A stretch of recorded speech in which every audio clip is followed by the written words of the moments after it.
La crise malienne, la communauté internationale fortement mobilisée ici à Bamako, le Mali doit recouvrer très rapidement son intégrité territoriale. Pour cela, le groupe de contact et de suivi propose une réponse globale. La solution au problème malien, elle sera africaine ou ne le sera pas. C'est la forte conviction du président Goodluck Ebele Jonathan en visite à Bamako depuis ce matin. Rideau sur l'édition 2012 de Maxi Vacances, l'émission qui est à sa 10e édition a servi de tribune à la jeunesse de parler de paix. La fête a été tout simplement belle. Nous sommes vendredi 19 octobre, il a plu par endroits sur Bamako. Mesdames et messieurs, bonsoir et bienvenue à cette édition. Le Mali est au centre des préoccupations. La deuxième réunion du groupe de soutien et de suivi sur la situation dans notre pays s'est ouverte aujourd'hui ici même à Bamako. Un point clé des débats, c'est le projet de concept stratégique des Nations Unies, un projet qui définit les besoins, les mesures politiques et sécuritaires pour sortir notre pays de la crise. En somme, la réunion parle d'une meilleure coordination des actions pour la reconquête du nord du pays. Déjà, l'Organisation des Nations Unies annonce l'ouverture d'un bureau de coordination à Bamako pour répondre aux besoins de notre pays. Sidiki Dambélé. Mobilisation tous azimuts autour du Mali. L'Union africaine, la CEDEAO, l'ONU viennent de franchir une étape décisive dans la résolution de la crise malienne à travers cette deuxième réunion du groupe de soutien et de suivi. La formulation d'une approche globale, d'un cadre de politique générale et la clarification du partage des rôles au niveau régional et continental, conditions indispensables pour sortir le Mali du gouffre. Il y a beaucoup d'actions qui sont engagées dans la résolution de la crise malienne. Mais il nous faut coordonner tous ces efforts pour une meilleure efficacité dans la gestion de cette crise.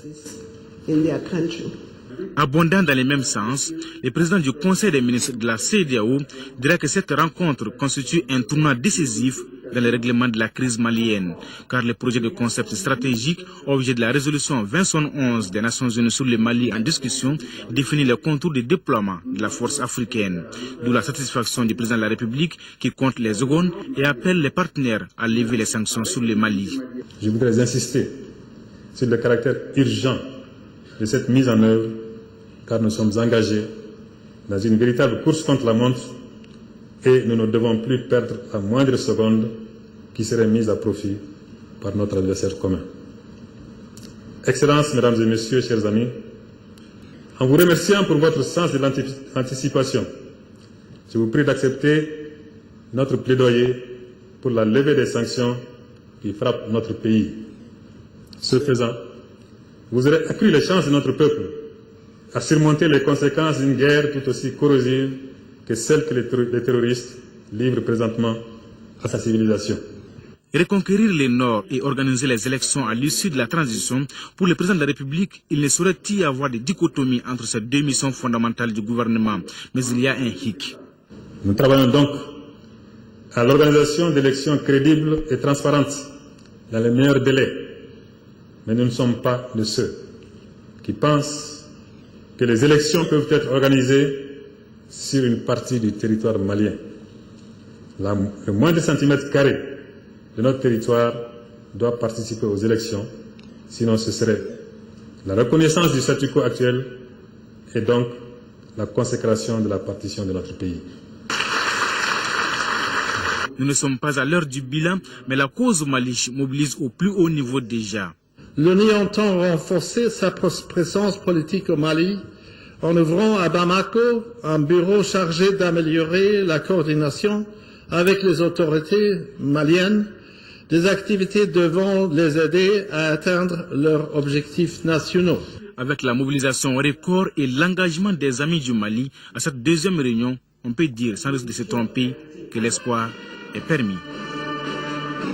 L'espoir est permis, Sidiki Dambélé, dans une réunion comme celle de ce matin. Les différents acteurs viennent toujours avec des attentes, mais il se passe aussi des choses dans les coulisses. L'un de nos reporters, Modibo Mariko, s'est intéressé à ces coulisses. Les centres internationaux de conférence ces jours présentaient un visage pas comme les autres. La réunion du groupe de soutien et de suivi sur la situation au Mali est importante parce que considéré comme un tournant décisif dans la recherche de solutions à la crise qui traverse notre pays. Les acteurs sont unanimes, plus rien ne devrait être comme avant car le plus difficile était que les acteurs s'y retrouvent et cela donne de l'espoir. J'ai trouvé l'atmosphère de coopération vraiment profonde, je suis optimiste. La question n'est plus s'il faut aller contre les occupants, mais comment s'y prendre, par le dialogue ou la répression. Pour certains, l'un n'exclut pas l'autre. Il n'y aura pas de résolution, mais je pense qu'il y aura des impulsions. Donc impulsions en faveur de l'action des autorités de transition. La réunion d'aujourd'hui est pour nous un prolongement des 2 résolutions adoptées par le Conseil de sécurité et nous voulons travailler avec l'ensemble de la communauté internationale pour répondre à l'appel qui a été lancé pour venir en assistance au peuple malien. Pour d'autres, il faudra aussi écouter les Maliens. Une approche basée sur les réalités et basée aussi sur ce que les Maliens veulent promouvoir. Le vent du balai diplomatique qui a soufflé sur les locaux du CICB était encadré par un impressionnant dispositif sécuritaire. Un dispositif qui ne laissait personne échapper, même pas les diplomates, soit dit en passant, doyens du corps. Quiproquo à l'exécution des hymnes. Faut-il exécuter l'hymne du Mali après celui de l'UA? Pour la fanfare qu'on a demandé sur place, ce n'était pas normal. Pourtant, ils l'ont fait, mais tenaient à les faire savoir. Un sommet de cette envergure à Bamako, les femmes aussi ont vite fait de rappeler qu'il faut compter avec elles. La raison, c'est qu'elles sont parmi celles qui sont les plus touchés par les conséquences de la crise et elle tenait à rappeler à l'ordre. Les banderoles déployées à cet effet étaient éloquents. Construire la paix, une œuvre au profit des générations. Les organisateurs pour qui le boulot était loin d'être facile. Pour ce genre de rencontres, il y a toujours plus de participants que d'invités.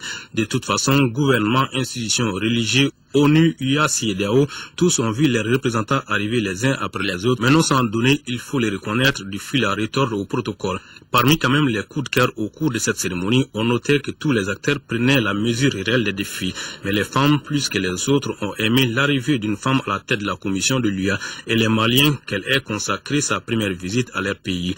Le ministre des Affaires étrangères a tellement senti le poids du défi qu'il a fait une confidence à son enfant avant de venir. J'ai dit à mon fils que le monde entier arrive à Bamako. Le monde entier arrive à Bamako pour nous aider et pour protéger notre pays.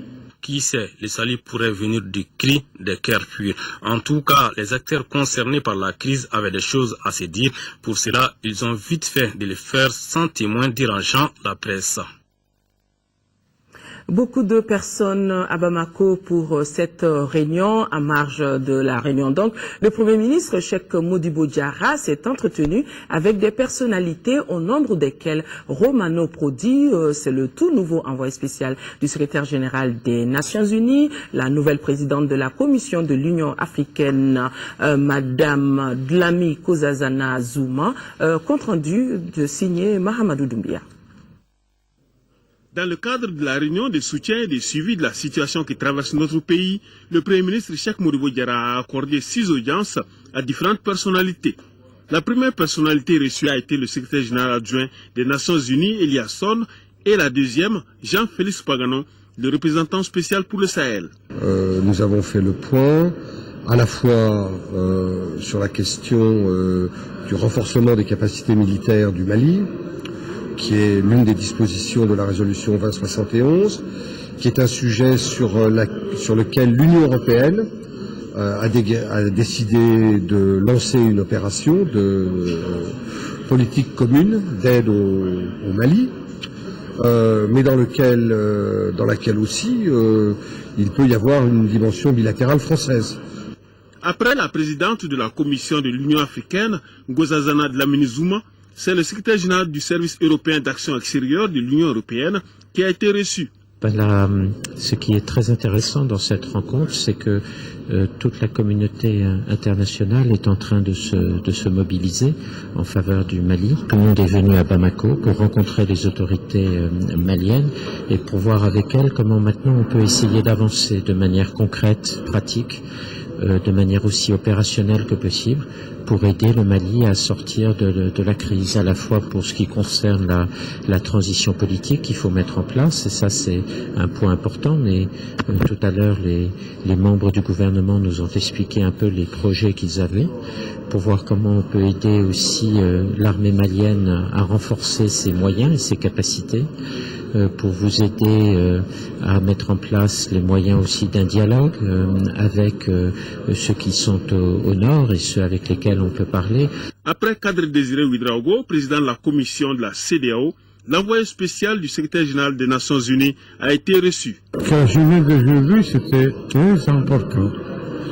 Je n'ai jamais vu dans ma vie le Conseil de sécurité voter à l'unanimité, l'Union européenne 100% d'accord, et tout cela. Et il faut profiter, exploiter la situation pour trouver la politique unitaire du Mali pour le futur du pays.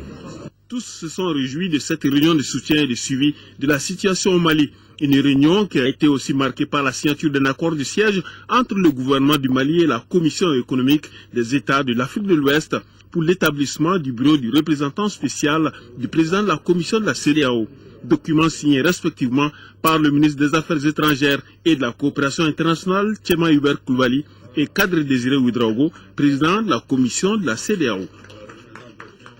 Activité diplomatique très intense dans notre pays avec la visite aussi du président nigérian. Le président nigérian Goodluck Ebele Jonathan est arrivé ce matin à Bamako. On le voit sur ces images. Il est le premier président à fouler le sol malien depuis la crise institutionnelle et sécuritaire que traverse notre pays. Il a été accueilli par le président de la République. Goodluck Ebele Jonathan a rencontré déjà toutes les forces vive de la nation. Le président nigérian est accompagné pour cette visite par son ministre des Affaires étrangères, celui de la Défense et son chef de la sécurité d'État. Le président nigérian, ce matin, à son arrivée à l'aéroport de Bamako, nous saluons le chef du gouvernement, le docteur Cheikh Modibo Diarra, et les membres du gouvernement.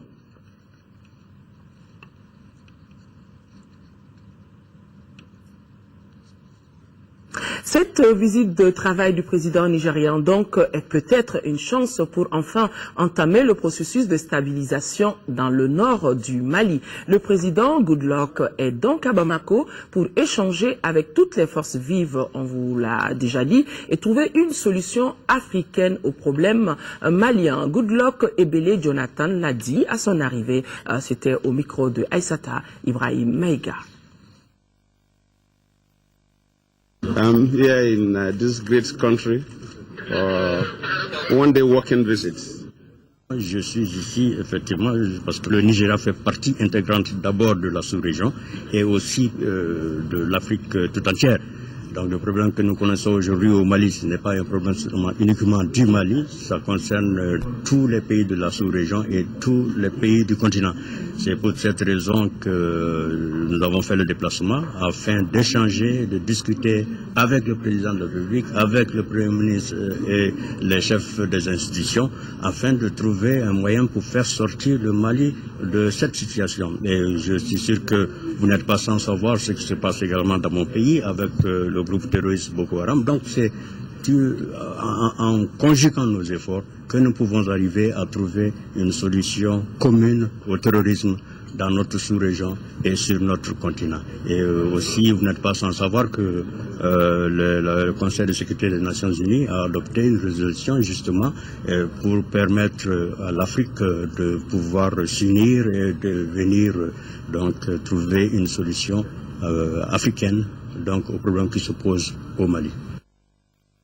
Visite à pas de course pour le président nigérian, déjeuner à huis clos entre Goodluck Jonathan et son homologue malien. Après la réunion de suivi, le président de la République, le professeur Dioncounda Traoré, a reçu, comme le veut notre tradition du pays, le président nigérian à sa table pour un déjeuner.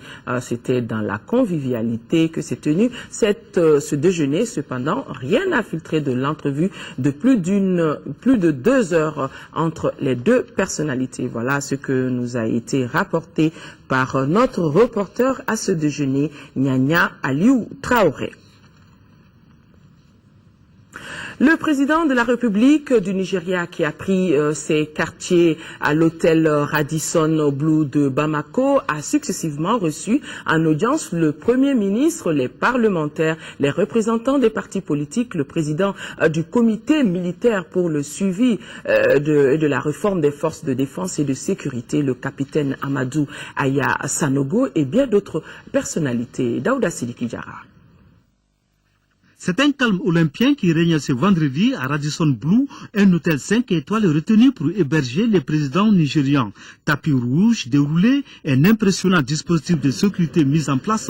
Tout était fin prêt pour réserver un séjour agréable au président nigérian Goodluck Jonathan. À 10h environ, le cortège présidentiel s'immobilise devant l'hôtel.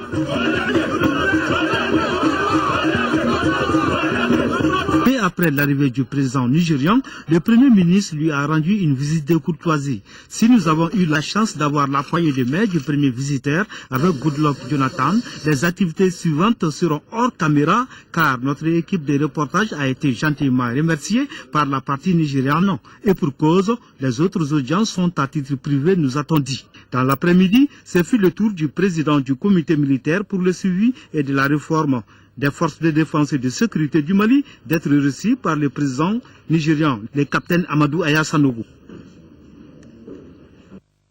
Avec cette visite du président nigérian dans notre pays, on est à mesure de dire que vraiment c'est un début de solution dans le cadre de la stabilisation de la situation dans notre pays. L'actualité sur un autre plan, plénière à l'Assemblée nationale, les députés ont voté 2 projets de loi. Les 2 projets portent sur la ratification de l'accord de Ouagadougou du partenariat entre les États ACP, Afrique, Caraïbes, Pacifique et la communauté européenne et la ratification de l'ordonnance du 15 août 2012 concernant le capital social de la Société des mines d'or de Goukonto SA dans le cercle de Kenyeba. Amadou Ouattara a suivi cette séance plénière.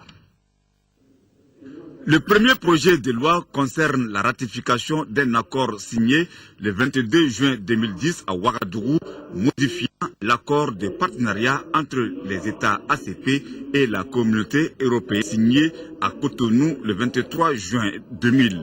Le Fonds européen de développement est l'instrument principal de l'aide communautaire à la coopération au développement dans le cadre de l'accord de Cotonou. Le projet de loi était défendu par le ministre des Affaires étrangères et de la coopération internationale qui, à la lumière des questions posées par les députés, a donné des éclaircissements. Depuis les événements de mars, vous savez tous que l'aide est suspendue. L'aide budgétaire est arrêtée. Le budget lui-même est suspendu. Après plusieurs discussions, nous sommes arrivés à faire redémarrer l'aide projet. Nous espérons, avec les progrès que nous accomplissons chaque jour par rapport à la reconquête de la stabilité institutionnelle, par rapport aux nouvelles perspectives politiques pour notre pays, pouvoir entamer un dialogue de confiance avec nos partenaires pour que l'aide budgétaire puisse reprendre. Cette loi a été votée par les 104 députés présents dans la salle. La deuxième loi porte sur la ratification de l'ordonnance du 15 août 2012 autorisant la participation de l'État au capital social de la Société des mines d'or de Goukonto SA dans le cercle de Kenyeba. Le capital social de la mine d'or de Gounkoto sera constitué par des apports et fixé en commun accord par les deux parties de la façon suivante: 80% pour Randgold et 20% pour l'État malien. Les travaux de Gounkoto ont commencé en 2010, pendant que le code 2012 n'était pas encore sur la table. Les travaux ont commencé en 2010. 2011, en aucun cas, ce milieu ne pouvait présager qu'en 2012, il y aura un nouveau code qui va contrarier les dispositions du code de 91. 1. De 2, le code de 91, je l'ai sous la main. C'est le gouvernement du Mali qui l'a souverainement signé en 91. Voilà ce qu'il dit textuellement. Chaque fois que la société prendra la décision d'exploiter un jugement, une nouvelle société d'exploitation pourrait être créée pour la mise en œuvre du jugement. La société d'exploitation sera régie en particulier par les dispositions de la présente convention de 91. Le projet qui a été l'objet de points de vue divergents a été finalement adopté par 69 députés, 15 contre, 1 non votant et 5 abstentions. Pèlerinage 2012, les Maliens se concertent au consulat général à Djeddah pour mieux amorcer la dernière ligne droite du Hajj, c'est-à-dire les étapes de Mina et Arafat. À ce niveau, les autorités saoudiennes ont tenu à faire des observations à l'endroit de l'encadrement des pèlerins maliens, au nombre desquels des problèmes d'insalubrité et de désordre enregistrés à Djeddah et à la Mecque du fait de nos pèlerins l'année dernière. Cette année, il faut anticiper et pour rectifier le tir, Mamadou Nyamadjara, Karunga Konaté sont nos envoyés spéciaux à la Mecque. Cette rencontre a regroupé les travailleurs du consulat, les responsables de l'encadrement des pèlerins et les représentants de la communauté malienne résidant à Djeddah et à la Mecque. Tous les participants sont d'accord qu'il faut améliorer l'organisation à Mina et à Arafat. Chaque année, il y a des difficultés récurrentes liées non seulement à l'occupation illicite des tentes par les résidents, mais aussi par rapport à l'hygiène, par rapport à la sécurité. Ce que les autorités saoudiennes reprochent essentiellement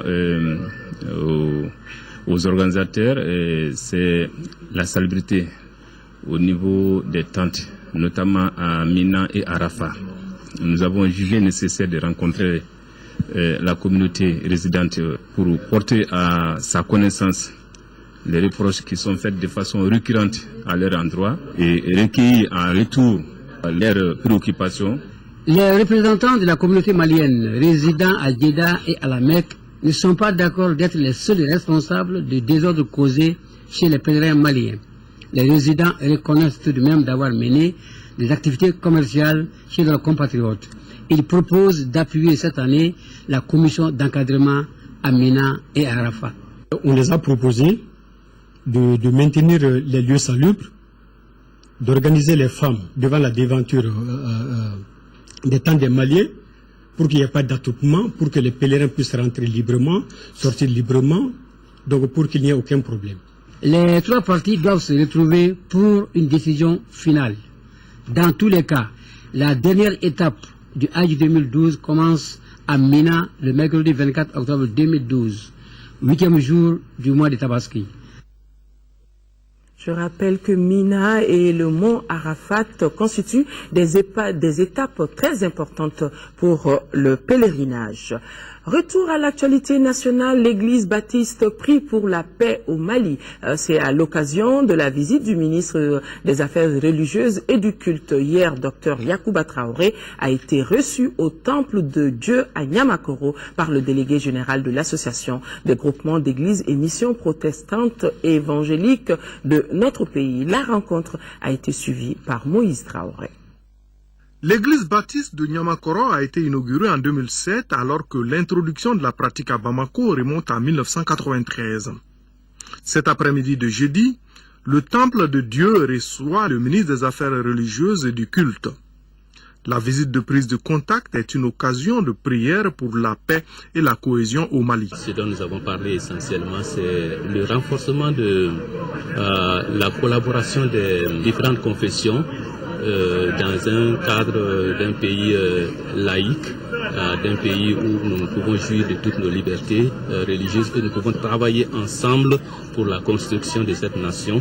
Et nous avons aussi parlé, n'est-ce pas, de notre souci de voir ce pays retourner à une constitution qui lui donne, n'est-ce pas, un gouvernement stable, un gouvernement reconnu par toute la population.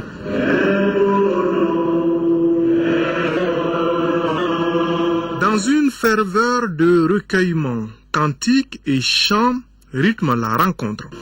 De par les missions qui sont assignées, je voudrais vous assurer mon engagement personnel à œuvrer pour l'avancement de l'évangile au Mali dans le cadre de la laïcité que l'État réaffirme à jamais dans notre pays. L'implantation de l'église baptiste au nord du Mali remonte à 1951. Il y a de cela 51 ans. S'enquérir de la situation de dégradation de la route Bougouni-Garalo-Manakoro, c'est l'objectif de la visite du ministre des Transports et des Infrastructures routières à cet endroit. La route Bougouni-Garalo affiche une mine des plus désastreuses. La visite du ministre a permis de faire un état des lieux et de poser des perspectives pour sa réhabilitation. Alousseni Touré était du voyage. Emprunter la route Bougouni-Garalo en période hivernale n'est pas chose aisée. Et pour la première fois, un ministre de la République a osé défier les obstacles pour se rendre à Garalo. Ce tronçon, long de seulement 47 km, vous coûte 3 à 4 heures de votre temps. Les habitants de Garalo disent avoir trop attendu la réalisation de cette route et la présence de cette délégation redonne de l'espoir. Il y a trop d'accidents de véhicules, il y a trop d'accidents aussi de motos. Et peut-être que cette année même, on a eu un accident un peu déplorable qui a coûté la vie à quelqu'un. Notre souhait aujourd'hui, que vraiment qu'on ait même pas le goudron, mais une route bien faite en latérite. On dit en Kassouaïbi. Peut-être le goudron, ça c'est autre chose parce que ça demande beaucoup de moyens. Dans un premier temps, les services techniques envisagent d'y remédier en faisant ce qu'ils appellent un reprofilage, une technique qui consiste à redonner à la route une forme normale en attendant de reprendre tout le tronçon en latérite. Actuellement, nous avons entrepris dans le cadre des travaux d'entretien courant de faire un reprofilage, comme on est sorti de l'hivernage, dans les zones où le reprofilage est possible, et de faire des rechargements partiels en latérite et des rechargements partiels en moellon. Donc ces moellons vont permettre dans des zones basses de faire passer les véhicules même s'il y a une stagnation d'eau. Bien sûr, cette solution est de court terme et le gouvernement voudrait faire mieux. Le chef de département a compris l'ampleur du problème. On est venu pour nous enquérir de l'état de cette route et voir dans quelle mesure, en concertation bien entendu avec le ministère de l'Agriculture à travers la CMDT, pour voir comment améliorer la réalisation de ces routes. La route Bougouni-Garalo est une aubaine pour les populations de la localité. Elle aboutit à la frontière de la Côte d'Ivoire en passant par Manakoro.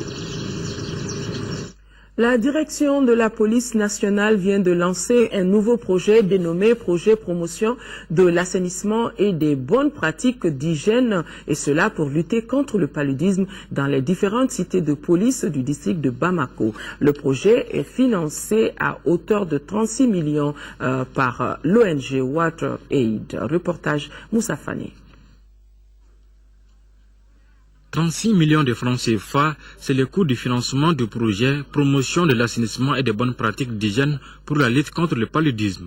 Initié par le service santé et affaires sociales de la police nationale, ce projet a pour objectif de lutter contre les maladies hydriques et le paludisme dans les cités de police du district de Bamako. L'amélioration de la gestion des eaux usées et du fonctionnement des services d'assainissement sont entre autres des facteurs de lutte contre la pollution. Il est donc désormais urgent de s'attaquer au problème de l'assainissement dans une perspective durable, associant toutes les parties prenantes et surtout les communautés, les autorités locales, les ménages et les investisseurs. Pour la représentante de l'ONG WaterAid, ce projet s'inscrit dans la dynamique de la protection de l'environnement. C'est ce qui justifie leur accompagnement.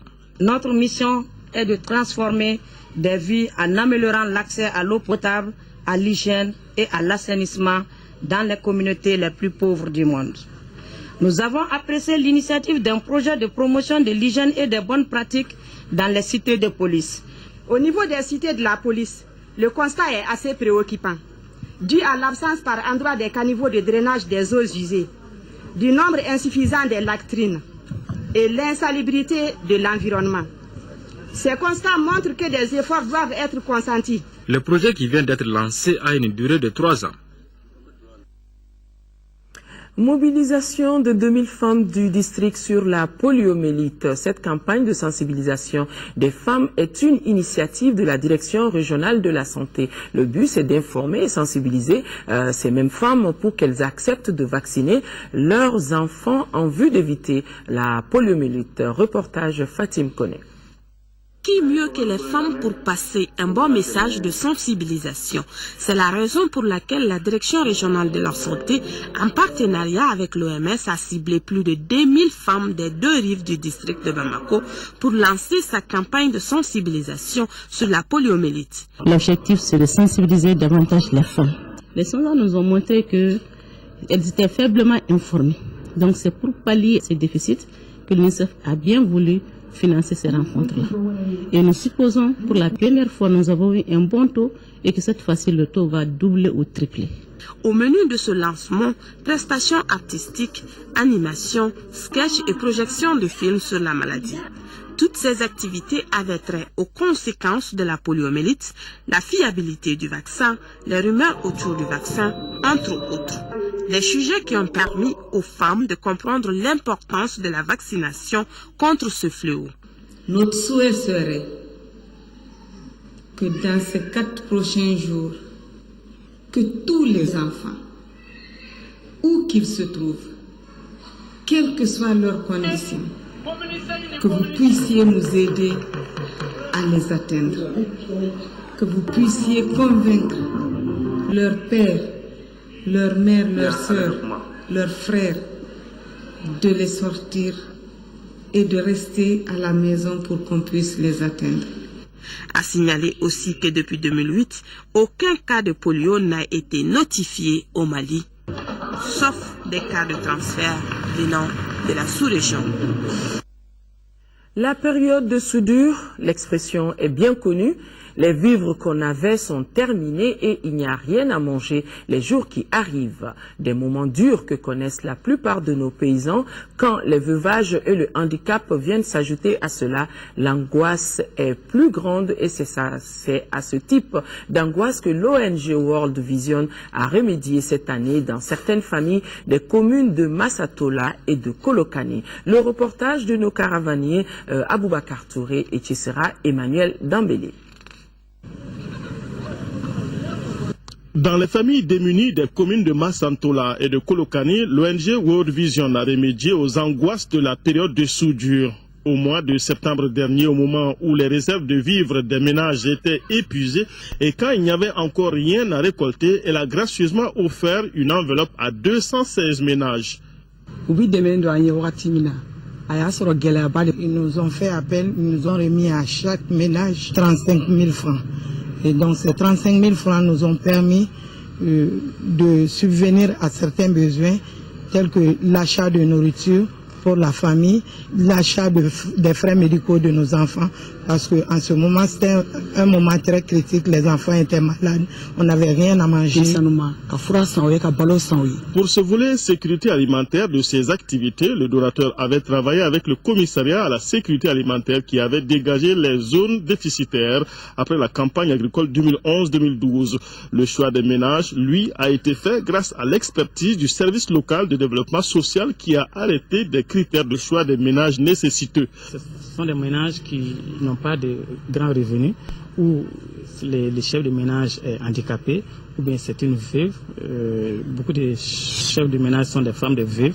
Et en dehors de ça, les critères richesse a été calculé sur la base des biens dans la famille, notamment les animaux, bien un engin, une moto par exemple. Dans ces ménages, les bénéficiaires ont tiré une autre leçon des durs moments traversés cette année. Pendant la campagne agricole qui tend vers sa fin, tous se sont arrangés à cultiver plus pour s'épargner d'autres angoisses liées à la sécurité alimentaire.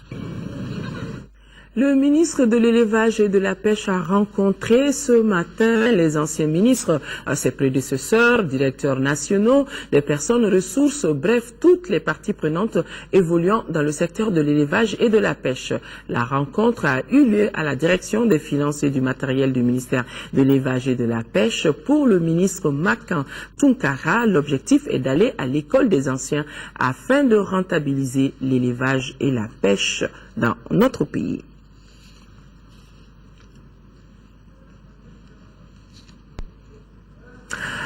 Je vous le disais dans les titres, au Palais de la Culture Amadou Ampateba, l'édition 2012 de Maxi Vacances a pris fin hier soir par une série d'activités recréatives célébrant la paix à travers la jeunesse de toutes les régions de notre pays. Pendant des semaines, cette émission phare de l'ORTM, qui fête alors ses 10 ans, a servi de tribune à une centaine de jeunes talents afin de se prononcer sur la situation actuelle du pays à travers danse, poésie, chansons, sketchs et jeux. À l'arrivée, plusieurs lauréats ont été récompensés grâce au soutien des partenaires de Maxi Vacances.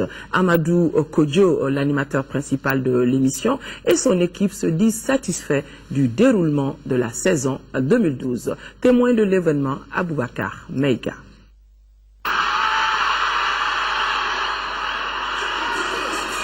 Maxi Bruit pour terminer en beauté Maxi Vacances 2012, la salle Bazmouna Sissoko du Palais de la Culture n'en pouvait plus. La finale de cette 10e édition des Maxi Vacances a duré plus de 3 heures, ponctuée de Maxi Émotion, Maxi Surprise et Maxi Cadeau. Cette année, en raison de la situation du pays, l'ORTM, à travers son émission phare dédiée à la jeunesse, a choisi les thèmes de la paix pour célébrer la créativité artistique et la culture générale chez les jeunes. Dans toutes les rubriques de l'émission où les talents ont compétit, a résonné ces mots, la paix. Que ce soit en danse, en chanson, en sketch, en jeu ou en poésie, les futurs cadres du Mali se sont montrés aussi très sensibles aux problèmes actuels de leur nation. Nous sommes résolus de mourir.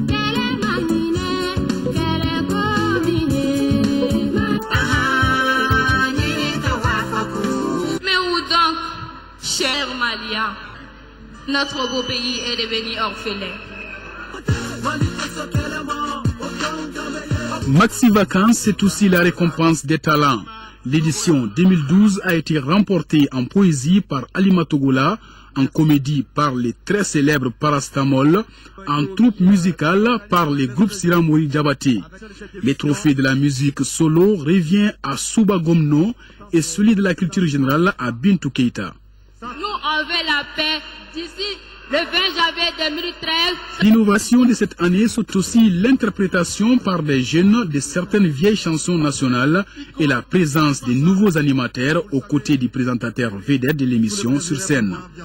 En plus des prestations époustouflantes de plusieurs artistes invités, Maxi Vacances doit surtout sa réussite au soutien de ses nombreux partenaires dont Orange Mali, Pile Massa, la coalition de la société civile pour la planification familiale, l'AGETIC et le Palais de la Culture Amadou Ampateba. Mesdames, Messieurs, la vie, c'est beaucoup de fêtes, beaucoup de moments de joie, mais aussi des moments de douleur, de deuil. C'est ainsi que la nation malienne est en deuil. Le colonel Assimi Souleymane Dambélé a été arraché à l'affection des siens, et cela à l'âge de 77 ans. C'est un acteur privilégié de l'évolution de l'armée malienne, grand officier de l'ordre national du Mali. Le colonel à la retraite Assimi Souleymane Dambélé a eu un parcours très brillant dans l'armée malienne. Il a été inhumé hier après-midi au cimetière de Sotuba. Lamine Keita. L'armée actuelle, elle a une vocation réellement militaire. Elle a une vocation militaire et les officiers, les sous-officiers et les soldats sont formés suivant la déontologie pure de l'armée. C'est une foule d'amis, d'officiers supérieurs et de personnalités qui étaient aux obsèques du colonel à la retraite Assimi Dambélé, ancien officier supérieur du génie militaire des forces armées du Mali. Né le 4 février 1935 à Mouroudia, cercle de Nara, Assimi Dambélé fréquenta l'école régionale de San, l'école militaire préparatoire africaine de Saint-Louis du Sénégal, avant d'incorporer l'armée française en 1955. Il intégra ensuite l'armée malienne en juin 1961 après l'appel du président Modibo Keïta. Il commença sa carrière militaire à l'âge de 20 ans. Il était un officier très remarquable pour ses compagnons d'armes.